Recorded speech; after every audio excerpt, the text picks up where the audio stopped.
Thiruvananthapuram university college of എഞ്ചിനീയറിംഗിലെ അധ്യാപകർ കൂട്ടത്തോടെ വ്യാജ ബിരുദാനന്തര ബിരുദം നേടിയതായി പരാതി. അധ്യാപനത്തോടൊപ്പം ഒരേ സമയം മുഴുവൻ സമയ വിദ്യാർത്ഥികളുമായാണ് ഇവർ ME M.Tech ബിരുദം കരസ്ഥമാക്കിയത്. ഇത് സംബന്ധിച്ച രേഖകൾ ന്യൂസ് 18 ലഭിച്ചു. കേരള യൂണിവേഴ്സിറ്റിയുടെ കീഴിലുള്ള എഞ്ചിനീയറിംഗ് കോളേജിലാണ് ക്രമക്കേട് നടന്നത്.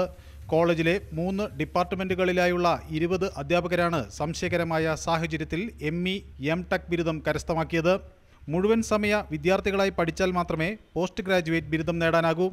എന്നാൽ അതേ കാലയളവിൽ ഇവർ യൂണിവേഴ്സിറ്റി കോളേജ് ഓഫ് എഞ്ചിനീയറിംഗിൽ അധ്യാപകരായി ജോലി ചെയ്തതായി രേഖകൾ വ്യക്തമാക്കുന്നു. ഈ കാലയളവിൽ ഇവർ കോളേജിൽ നിന്ന് ശമ്പളവും കൈപ്പറ്റിയിട്ടുണ്ട്. പരീക്ഷ നടന്ന തീയതികളിൽ പോലും അധ്യാപകർ സ്റ്റാഫ് അറ്റൻഡൻസ് രജിസ്റ്ററിൽ ഒപ്പിട്ടിരിക്കുന്നു. ഇതിൽ നിന്ന് ഒരു കാര്യം വ്യക്തം: ME M.Tech ബിരുദം വ്യാജമായി അധ്യാപകർ കൂട്ടത്തോടെ സംഘടിപ്പിച്ചു. അല്ലാത്തപക്ഷം മുഴുവൻ സമയ വിദ്യാർത്ഥികളായി പഠിക്കുന്ന കാലയളവിൽ ഇവർ സർവകലാശാലയെ കബളിപ്പിച്ച് ശമ്പളം കൈപ്പറ്റിയിരിക്കുന്നു. ഈ ക്രമക്കേടുകളെ സംബന്ധിച്ച് എത്രയോ മുൻപ് തന്നെ ബന്ധപ്പെട്ടവർക്ക് പരാതി ലഭിച്ചതാണ്.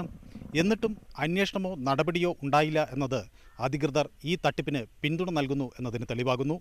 മനു ഭരത്, ന്യൂസ് 18, തിരുവനന്തപുരം.